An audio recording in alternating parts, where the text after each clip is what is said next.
It's human nature. At the end of the day, people are out for themselves.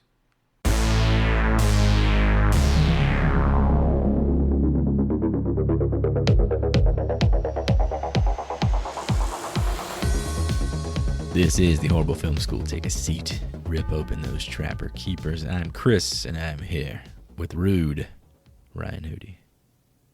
What's up, fellas? I feel like today is the day we might actually need those items you always talk about, Chris. Also joined by the human stapler, Mr. Nasty, a.k.a. my brother, Joey. What up, dudes? You guys and gals ever had a day at work where you just looked around and thought to yourself, yeah, I could kill everyone in here if I had to. Mondays, am I right? It's a unique position considering you only have one coworker. And the dog. Don't forget about the dog. You just want to kill one guy and the dog. Don't forget about the dog. It's a bad Monday if that's what it comes to. I just hold his little, bottom jaw on the top of his head in both my hands like a hamburger. And I just hold it. Just keep holding it and watch the light slip from his eyes. Like Peter Jackson's King Kong when he grabs T-Rex by the mouth. Before going any further, I wanted to throw some pluggage out there. Make sure you guys are checking us out on the socials. Got a pretty active Instagram. We got a merch page. If you hit up the old website, horriblefilmschool.com. Working on some new logos and stuff to throw on some merch. So I appreciate the love and the support. Without further ado, let's talk about today's assignment. 2016's The Belko Experiment. Today's lesson. Meetings can be murder. I was cleaning up around the house and I was whistling. And for whatever reason, I looked outside and there was it had to be a 3-foot long, 40-pound, woodchuck or beaver or something. It was standing on its hind legs. It was looking at the door. It could hear me whistle. It's like I was speaking to it. It's like some Godzilla, like the redneck Godzilla. He's like coming out of some crevice of radiation in the woods behind your house. Well, yeah, I thought the noise I heard, I swear this motherfucker's been chomping on the side of the house trying to get in. So I thought that's what that noise was when I took my headphones off earlier. It's like The Strangers, but with wildlife. Smacks you with that fucking beaver tail and snaps your ankle. I don't think I've ever seen like a beaver in the wild. I have. Those fuckers are massive.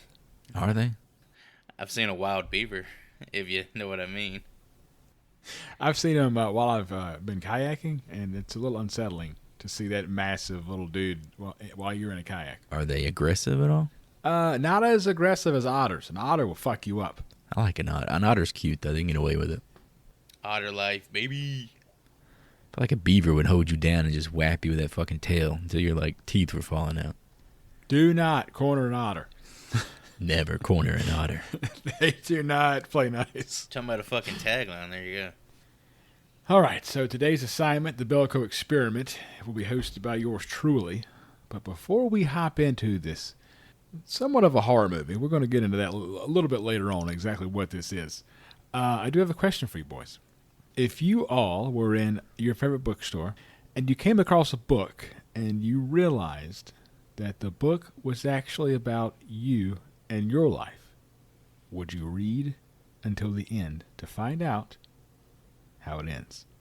Yeah, I would do that. My book would be like green eggs and ham because I ate some spoiled Green eggs meat the other day. and Green eggs and Joey. And I was shitting. I shat for an entire day and I thought it was going to kill me. It's a 15-page children's book filled with cholesterol. Book would be fucking green eggs and ham. I would read up to the point where I read the book that I'm reading, and then I just want to see what happens next. Like, am I going to be in an infinite loop of me reading myself reading, you know? See if I break the space-time continuum. You would buy the book, put it on a shelf, and just keep up with yourself. Yeah, like, what did I do yesterday? I want to read that. That's it. Dude, what if your life could be like the sports almanac from Back to the Future? What you need is your own diary from the future. That's a fucking movie right there. That would be, yes, much better than the book. That would be like that Justin Timberlake movie where he gets paid with time. Hot damn it! Don't ruin my good idea with some JT. What is shit. that? Timeless? Yeah, Limitless? he works a job and they pay him in minutes and seconds and shit. You have it like it's on your wrist, and when it runs out, you die. I don't think that I would. It seems eerie to know how you die. What if you get on Wikipedia and read the general synopsis of what happened? Somebody fucks it up. That's the real, like, what if your whole life is broken down into 3 paragraphs? Would you read that? I feel like if you know how you die, you're just always going to be thinking about it. Well, the thing is, if you know how you die, let's say 70% of the people that die in their sleep or some shit or from old age. Let's say it's like the other 30% is how you die. You can prevent it if you know what it is. What if you, like, fall into lava and it takes, like, 3 days to melt? Yeah. What if you read that and then you fucking said, hey, I just won't go anywhere with lava in the future? So it's... Then a crevice would open in the earth like your backyard where these beavers are coming from, and it would happen to you. So this sounds like the most boring version of Final Destination. There's a very small percentage of people who die in their sleep melting in lava, and you're going to be that person. Let's hop into the Belko Experiment from 2016. Do a couple of fan reviews first by way of IMDb. First up, from TAC 00526. Hope those numbers mean something to this guy, Argal. From 2018, titled Just Violence. The thinly veiled premise of this movie is how do people behave towards each other when it is a fight to survive? Does humanity or bestiality prevail? Now it's getting fucking Whoa, good. they must have started an extended edition. That's why I picked this one. However, the idea is just an excuse for the depiction of people committing extreme violence. 1 out of 10 stars. I just want to know where the bestiality was, guys. I was very confused. Fast forward to that part of the movie in the The rewatch. review's actually like spot on, other than the bestiality, for like some of the criticisms of the movie. I think they meant brutality, but Yeah, Brutality. brutality is what they meant. Civilized bestiality, a.k.a. brutality. next up from Unique Particle 26, back to back with ending in 26. Hello, from 2020. Titled, I Guess I Am One of the Few That Loves This Movie. Yes, you are. I've only seen it a few times because I had a rough year in 2017. You know, T's and P's of this person. And happy to watch it again. Lots of people dislike the Belko Experiment because of the lack of originality and other reasons for which I disagree. It is a very original, brilliant horror film. I love the concept, the characters, the dialogue, and the voice is excellent. Unfortunately, the movie wasn't appreciated more. 10 out of 10 fucking stars. Perfect. Godfather level. Could you imagine in retrospect, like we all know how 2020 went down? 2017 was just a bad year for this. They didn't even know what was coming. It was going to get a lot worse.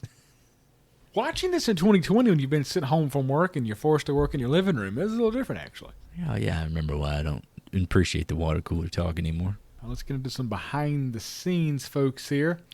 The director of this film is Greg Mecklin, who you may know from Wolf Creek and Wolf Creek 2, and the vehicle Jungle, who I believe stars the Harry Potter fella. Daniel Radcliffe? Daniel Radcliffe. The one guy in the entire ensemble. The Harry Potter fella. Shit. That's what his credit is on IMDb. He didn't even write his name on the poster they wrote. The Harry Potter fella. First of all, that's the guy from Swiss Army Man. You need to get it right. Yes, that's what I read. Yes, of course. Have either one of you seen any of the Wolf Creek movies? It's one like an underground one I've been recommended but never sat down with. I believe, is it Michael Fassbender in the original? I don't fucking know. That's why I asked. I think so. There was a reason I had it like on my radar at one point, but I never did follow up with it. I think I may have thought I watched Wolf Creek, but I think I watched The Town That Feared Sundown, and I think I got them mixed up, so I'm not sure I've watched Wolf Creek. Maybe I'm thinking of a movie called Eden Lake that Fassbender was in. These titles just all kind of run together. The writer of this film, kind of famous, is none other than James Gunn, who we've already covered on this show with Slither, and of course he is the mastermind behind the films Guardians of the Galaxy. The savior of the DC poo, as they call it, a.k.a. the DCU. Peacemaker is a fantastic bit of television. Oh, it's great. I think I shouted that out on the Slither episode, but still Still banging, waiting for that second season.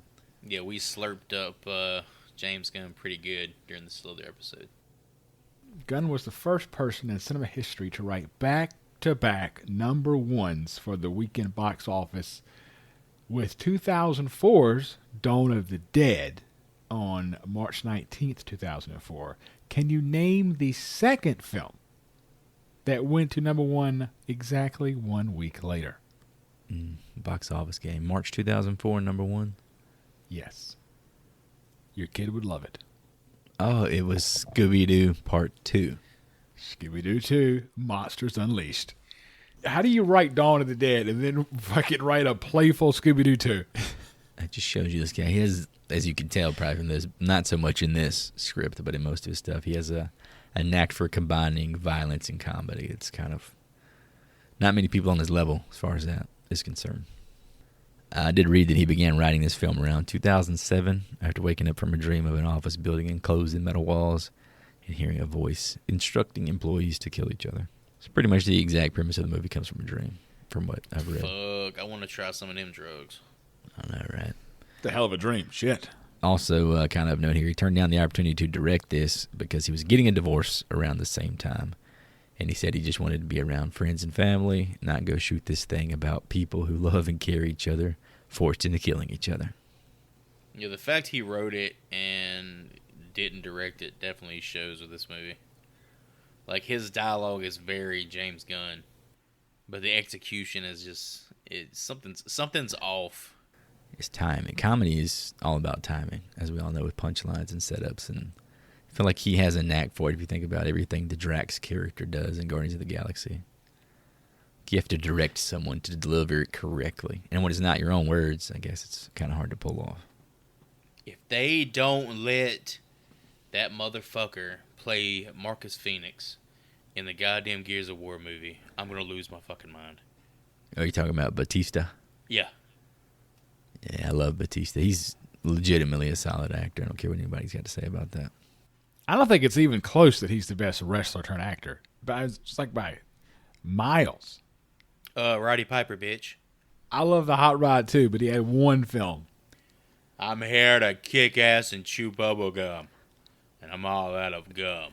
You know that whole movie, he reminded me of like a B version of Patrick Swayze. Put the goddamn sunglasses on! I could definitely see Kurt Russell in that movie. Yeah. As that character. Knowing John Carpenter, I'm fucking surprised. I guess Kurt is kind of like a less attractive Patrick Swayze.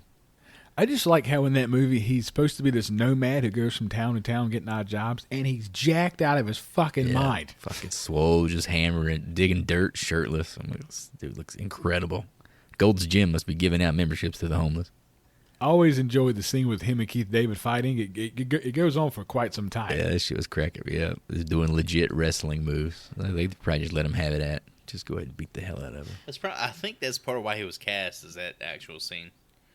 I don't know. Maybe we need to do a special episode one day, do our Mount Rushmore of wrestling actors. One day we will be able to do a wrestling figure in a horror film, though, with See No Evil, Hear No Evil. Kane's movie. Oh, there's a bunch of horror movies. There's that one where Goldberg plays a killer Santa Claus. Oh, yes. If we do the Teenage Mutant Ninja Turtles Part 2, Kevin Nash plays Shredder for a bit there. That's not a horror movie. Why the fuck would we ever do that movie? Why would we do that? Special Halloween episode, man. Bring the kids in. The film is set in, I believe it's pronounced Bogota, Colombia. Goddamn.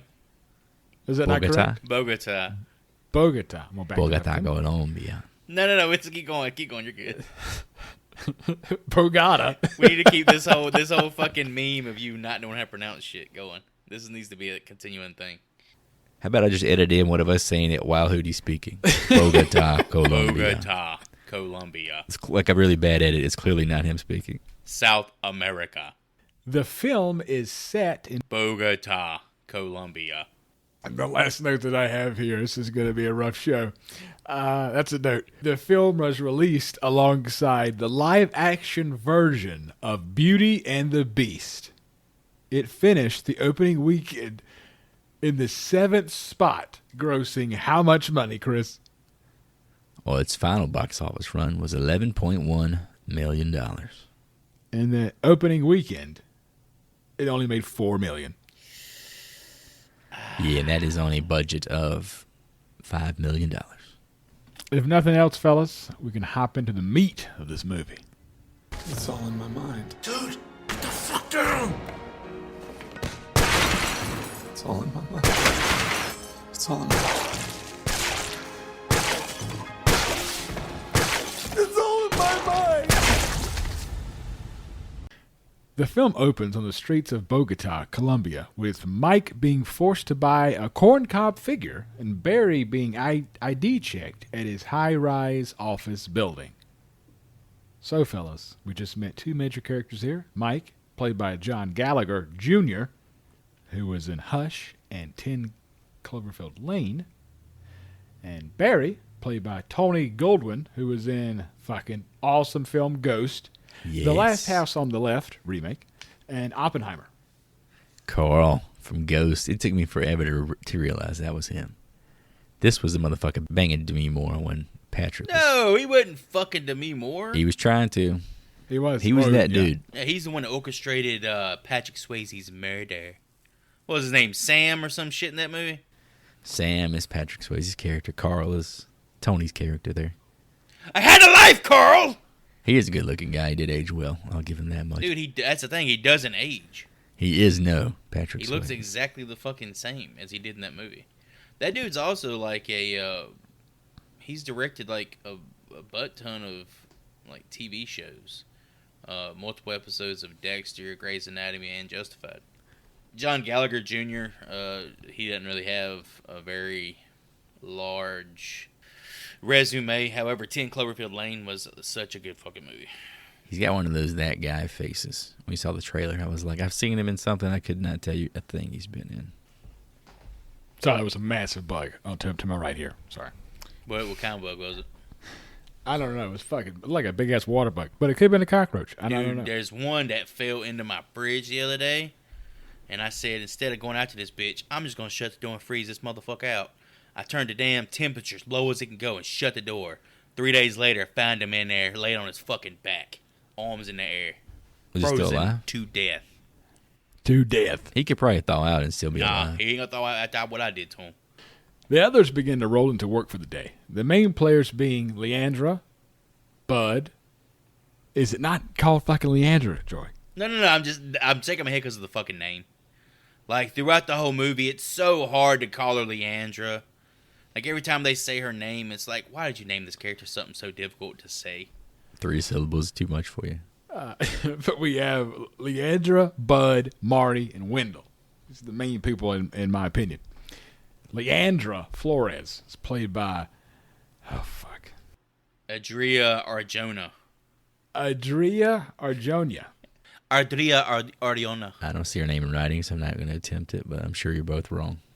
Who was in True Detective, Season 1. And Bullshit, Six she was in Underground. season 1. What season was she in? Season fucking 2. Yuck.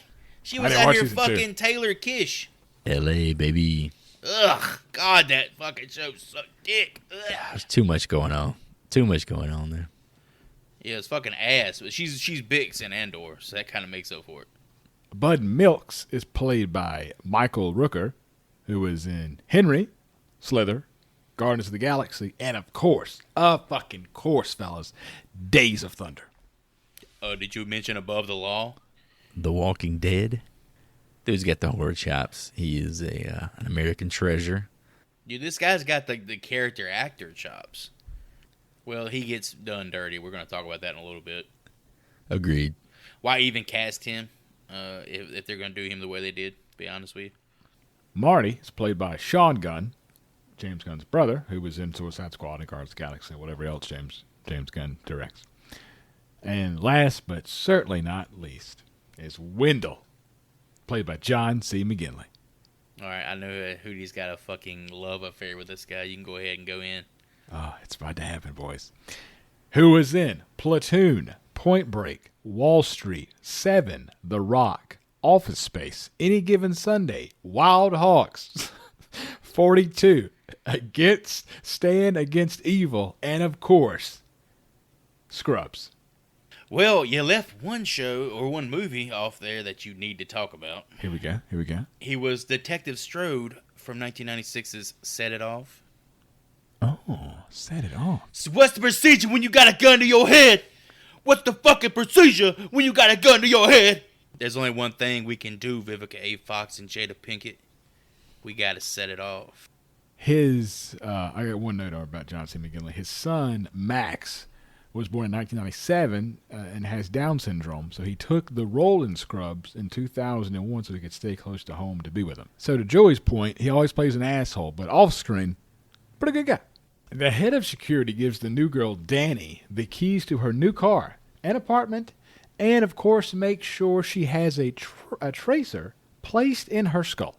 That's Vince Augustino, played by my boy Brent Sexton. You might know him as Harry Manning from Deadwood, as well as a 2-episode run on what's probably my favorite Netflix original ever, Mindhunter.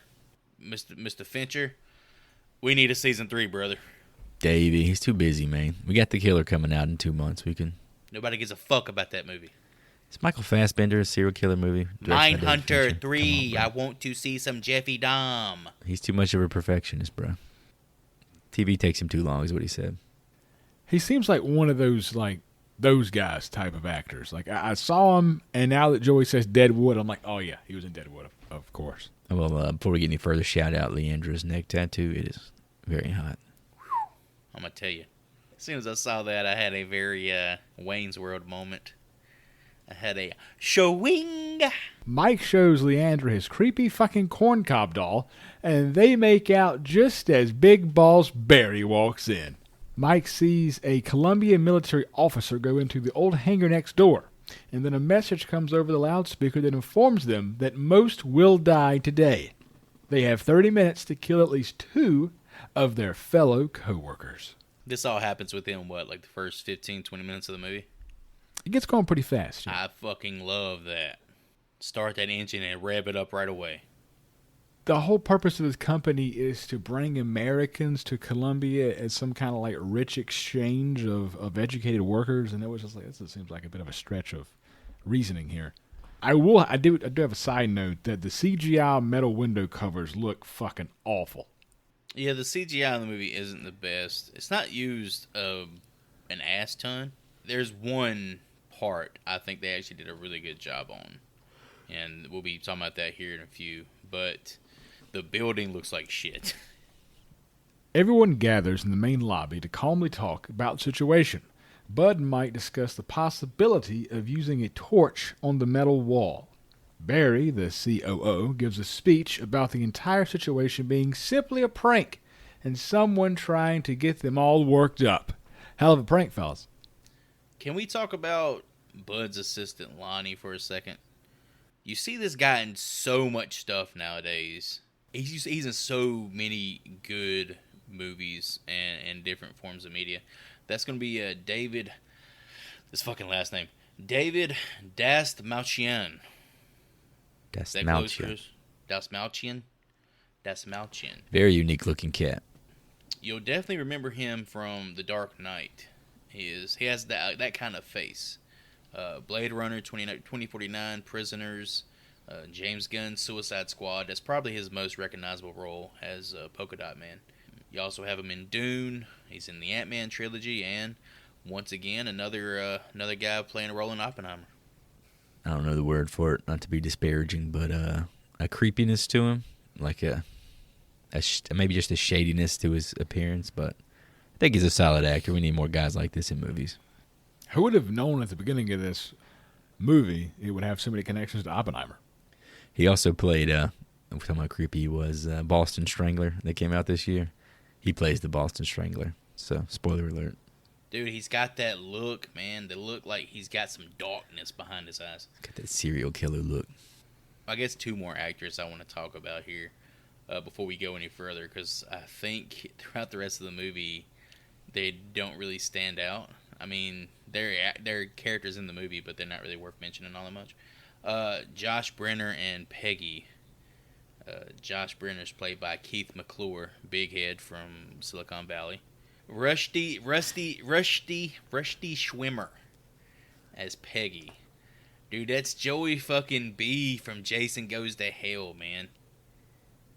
Do you guys been the a while. owner of the diner who comes up with the 2-for-1 Voorhees burgers? It's been a while, Joy. Dude, she's so fucking funny, man.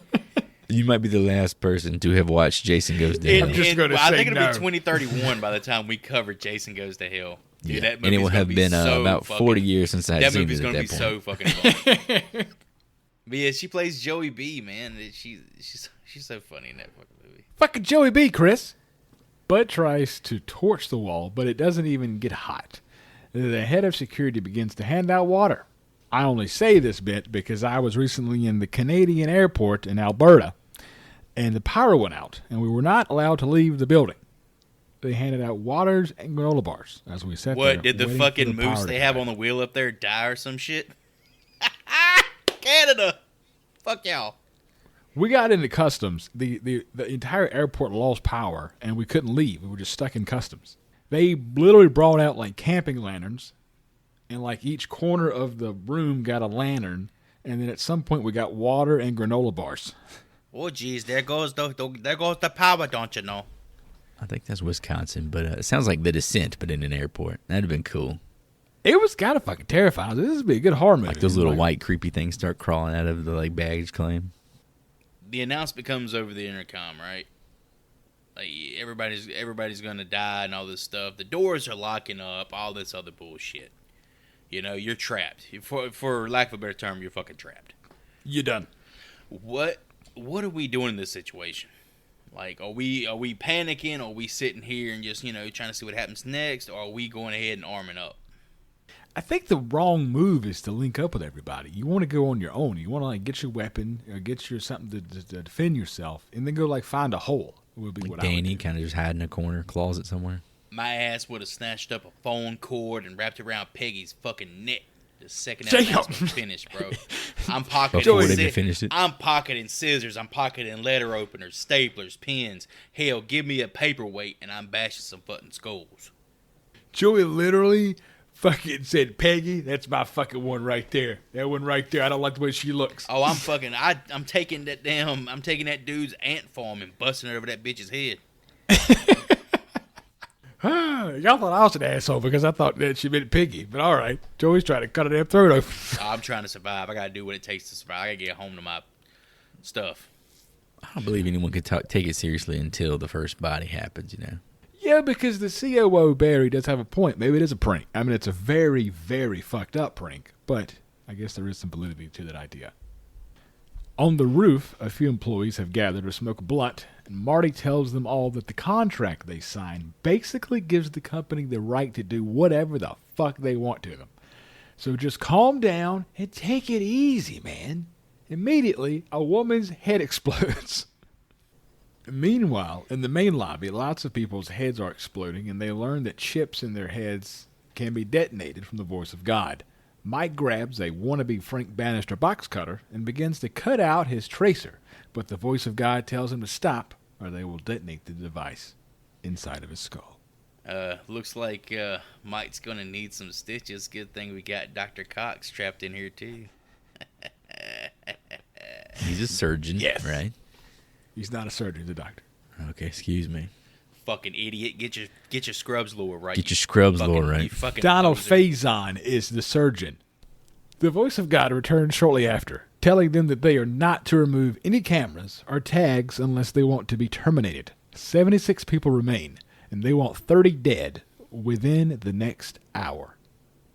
Bud is killed accidentally by his helper Lonnie with a crescent wrench, who is then killed by the new girl, Danny. 28 to go, baby. All right, so the dent in Bud's head is CGI. That actually looked good, right? Yeah, it did. In my opinion, it looked really good. That is CGI. So I guess that undoes the rest of the movie's shit CGI. Undoes it. But why kill him off so fucking quick? Yeah, this is I a was mistake. shocked. I wrote Rooker and Dude. At the point, I didn't know he was. Rooker and Dude gone too soon, man. I don't understand why you would cast. I guess I get why you cast the guy who played Lonnie, just because he is like a relative. I mean, he's been in some shit, but he's still relatively unknown. But damn, Michael Rooker has been in like a lot of shit. I just feel like, especially with those two characters, like, I understand you cast Michael Rooker, you do like the Shaco surprise twist, kill off one of the people assumed would be around. But I want to see this other guy, like, in the final four, you know? I seem like they had a skill set that would have made it further. They were the only blue-collar workers in the whole movie. Yeah, the antagonists and shit that Michael Rooker has played, like, throughout his career up until this point, he would have been so good as one of the alphas at the end of the movie. Imagine Merle in this bitch, you know? He would do some work. Oh. Was Walking Dead out at this point? Yeah, oh yeah. I'm thinking it was. Yeah, Yeah, that shit was... 10 maybe is when it started. Yeah, it's been a while. I don't know when we didn't have life without this fucking television shows. It's like Game of been Thrones on and all so that started long. at the same time, and none of us can remember what happened before that. Barry and Wendell form a pack of bold leaders who blowtorch the armory in order to get those sweet guns. The security guard pulls his gun, and Mike is able to talk him down because he's a fucking asshole. Mike has to be the one to shoot the blowtorch line and be the hero. Can't let the black security guard be the hero, Mike. Up to this point, it's established that Mike might have like the only moral compass out of everybody in the entire building. He's like the, human life is precious guy and all this other bullshit. Call him a Mary Sue. He can't take any damage. He's like playing with a cheat code here.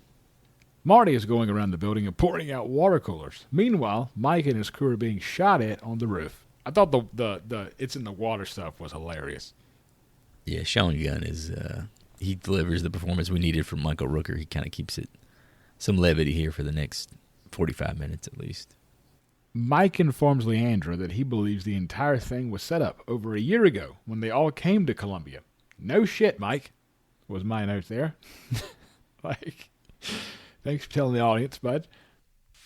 Wendell and Barry attack the crew and take the gun from the security guard. Wendell repays him by sending a knife through his gut.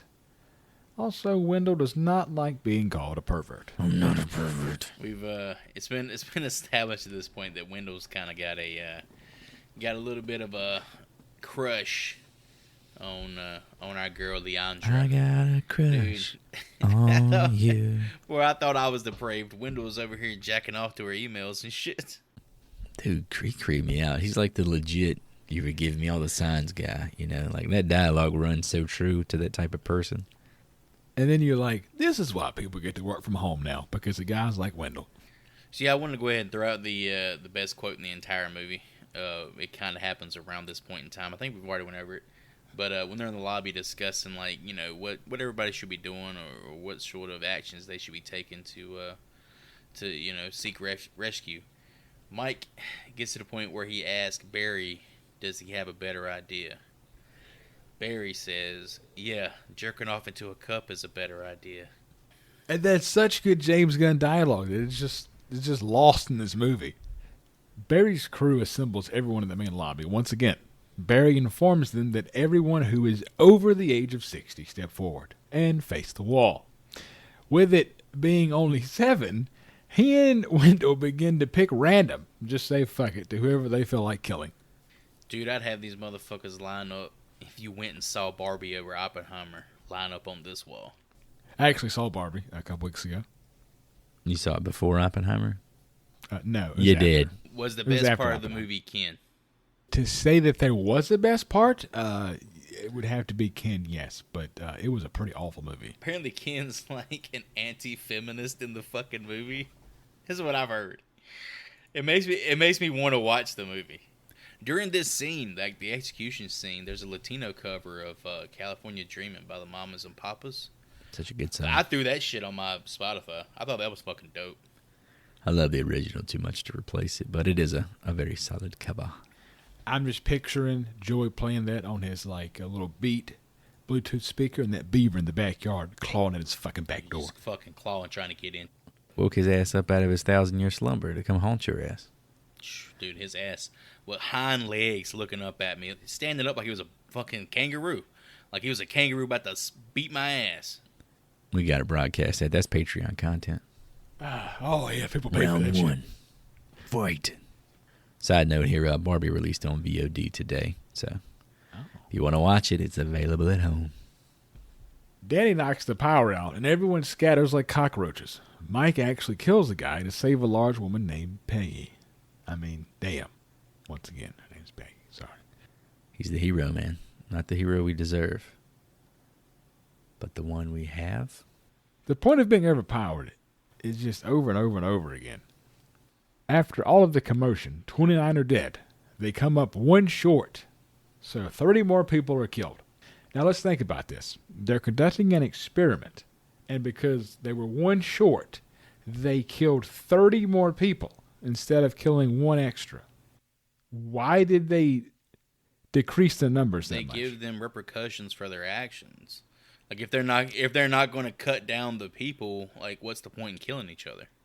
But from an experiment perspective, you're cutting your numbers down. You just cut them by 59 people. Yeah, a lot of this movie is. I guess you would want the least amount of intervention by the actual scientists, I guess is what you would call them, who were performing the experiment. But yeah, a lot of the movie doesn't make sense. We'll go Here we that are. route. And Look, we only got an hour and 28 minutes here. We can't be fucking. We can't be watching people just starve and fucking die of dehydration. All right. The last stage of the experiment is laid out, and it is quite simple. The person who has killed the most people will win. Wendell has a massive 7 kills already and begins to go hard at a crowded bathroom with a butcher knife.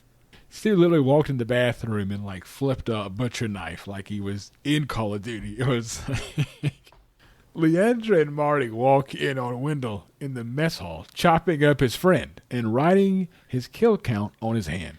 He is Wendell fucking hacking this guy's chest. Comically. Comically hacking his chest. He's already dead, and he's still just fucking hacking him. He drags him a little bit, turns around, hacks him. Drags him a little bit more, turns around, hacks him. Wendell kills Marty, and Leandra chops into Wendell's face with an axe. I was kind of sad to see Wendell go this early. I was hoping he'd be like the final guy. Oh, this early? No, he was in. There's like 15 minutes left at this point. He actually hung in there pretty good as the co-antagonist, I guess. Mike meets up with Leandra just as the head of security is throwing Molotov cocktails at them. Barry promptly shoots him, and Danny as she comes down the elevator. Did you talk about a turn right here, man? Dude, Victor goes from man, we can't be killing people to throwing mollies. He hits this old janitor lady in the forehead with a goddamn Molotov cocktail. We glanced over. At this point, Barry's ahead of everybody in kills, right?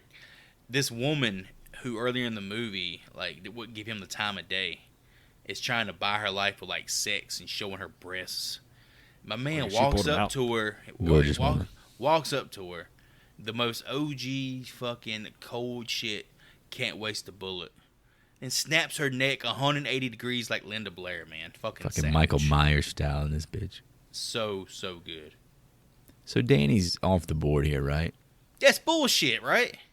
Yeah, I ain't like it. They were setting her up to be the final girl. I think this part is supposed to be satirical. It's supposed to show you, hey, anybody can be killed. Because she has trials and tribulations to survive. She goes through an elevator shaft and is climbing around like she's fucking James Bond and shit. For her to be killed as soon as an elevator door just happens to open. It's The Departed right here, for sure. This is a hell of a first day of work, I can tell you that. In the commotion, Leandra gets shot, and then she dies as well.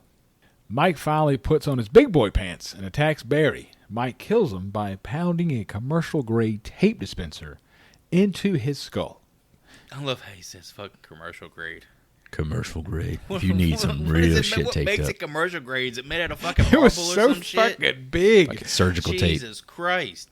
That tape dispenser was it weighed 20 fucking pounds. It was massive. It was solid.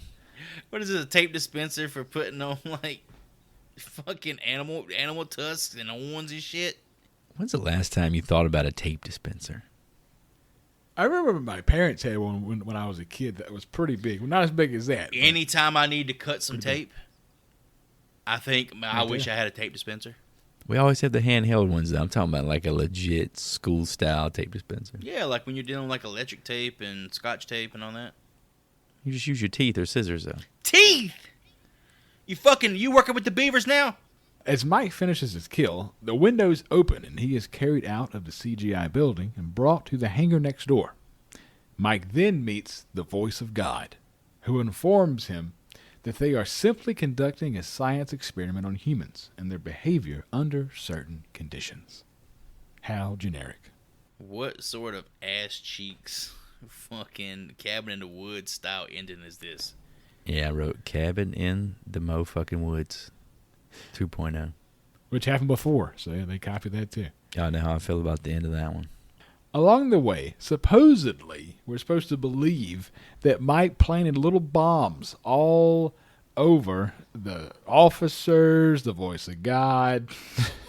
Well, okay, you say that, but he's like super wiggly and shit when they're walking him out. Like he's doing this weird like convulsion shit. So I don't think that's very far fetched. He planned that ahead, though. Like, who is this fucking guy? Is he John Wick? No layman is going to be this intuitive in this situation. Chris, at this point, his moral compass, it went from pointing north to pointing south, brother. Compass. This is the point of the social experiment. Even the most moral among us, when it comes to him saving his own life and revenge, he'll do what he's got to do. Oh, we're going back to the revenge fantasy. Okay. He promptly detonates the bombs and then uses an assault rifle to pick off the rest. Talk about sharpshooting assault rifles here. Mike shoots the voice of God several times in the head and walks out of the hangar to a glorious sunrise. The camera pans out to reveal hundreds of more screens with others just like Mike all over the world. The end. Did you see that one coming, boys? I think we did. I mean, I think I saw that coming a long time ago. As soon as the metal grates went up. So yeah, before we end it, Greg Henry is the guy who played the voice. That's the mayor from Slither. And that wraps up the Belko Experiment, fellas. What an exciting ride that was. That was a good one. Experiment over. So with that, fellas, what piece of memorabilia from the Belko Experiment would you want to take home with you? I got an easy slam dunk. I'm going to go first. I wrote it down. 2 words. Tape dispenser. Damn it, I think it's the Game only over. answer. Commercial grade. Let me go Commercial ahead grade. and harp on that. Let me get that tape dispenser made out of Wolverine's bones or Silver Surfer's galactic glaze, space jizz, or whatever. It's fucking indestructible. That shit's sticky, too. You would have a tape dispenser for life. You know how the elephant's foot over in Russia, it can't be moved? It's like nuclear waste or some shit from Chernobyl or something. Like, it can't be moved. It's literally sinking into the ground and shit. And one day it'll be in, like, the Earth's core. You can't touch it. Isn't that fun? The only thing left at the end of that is going to be, at the end of the world, the elephant's foot and this fucking tape dispenser. And that cockroach in your freezer. 3 things And left. not a goddamn cockroach! I don't have cockroaches. Just beavers the it's a size of big small ass- You children. misidentified as It's a bugs. big-ass space bug. We just say water bugs. What bugs? Well, not to just be repetitive here, I'm going to pick something besides a tape measure. Give me Wendell's butcher knife. And I hope that he carved Wendell into the You handle. just wanted that he touched it, you little pervert. Exactly. Yes, You little pervert. yes. Wendell, look at me all day, bud. Look at me. not a Look at pervert. me. Read my emails all over again. Call me a pervert. He said, you don't say that. You don't see that. All right, fellas. Well, let's bring this thing home. What did you think of the Belko Experiment? An expected wrap-up that you could see coming from a mile away. The lead characters act irrationally and are riding an emotional roller coaster without a second thought about reality. Our protagonist, Mike, must have a guardian angel as he miraculously dodges death multiple times, despite making decisions that even a squirrel would question. Stead is another one of those friendship equals superpowers monologues. Bland, far-fetched, and unsurprising tale we've all seen before. I think Mr. Gunn made the right decision for getting this one. As with most things, it needed more Michael Rooker. For Mr. Greg McLean, I hand you a D+, sir. So you know when you're hungry but you're feeling lazy, and you see those golden arches on the way home, so you pull into the drive-thru, order a 10-piece McNugget combo with the sweet tea always, and head home with a smile on your face and the smell of fresh, hot fries in your nostrils. You plop down onto the couch and gobble it down. It's decent enough, even good at times, but you forget about it almost as soon as you finish consuming it. That meh feeling, the feeling that what you just consumed leaves no lasting impression or impact, aside from the 10% chance of diarrhea. That, ladies and gentlemen, is the feeling that 2016's The Belko Experiment left with me. In essence, Belko is an office space / battle royale mashup that has a really cool concept and interesting premise, forcing people to take part in a social experiment, a kill-to-survive situation that's done in the most paint-by-numbers, color-within-the-lines, boring way possible. Don't get me wrong, I love the gore, the violence, but the potential of the plot is squandered by not exploring it and just turning the movie into a gore fest. Sure, delinquents like myself who are fans of the subgenre are going to pop our horror boners over the carnage and chaos, but at what cost?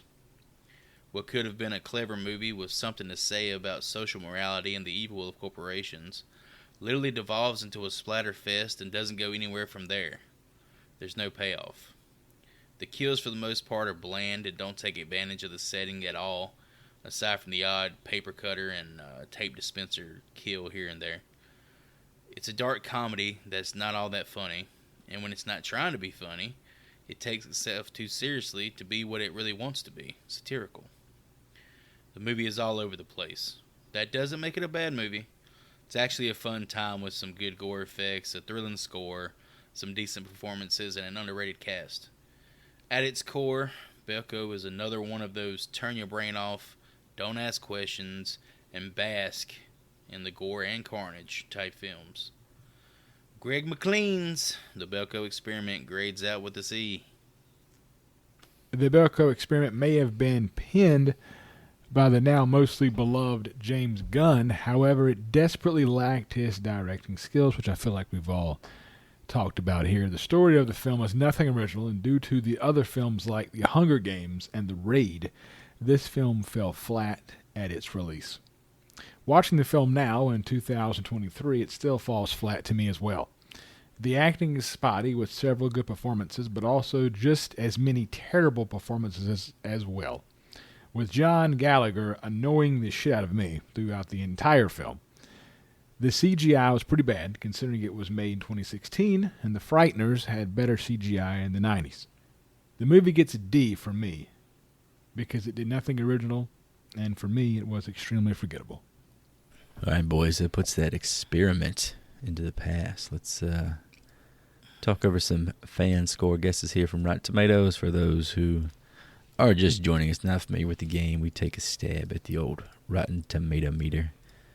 For the audience score only, if we're within 5 points, we get to choose what we watch next. Otherwise, we hit a random wheel. So, this movie itself was a random because we're terrible at the game that we invented.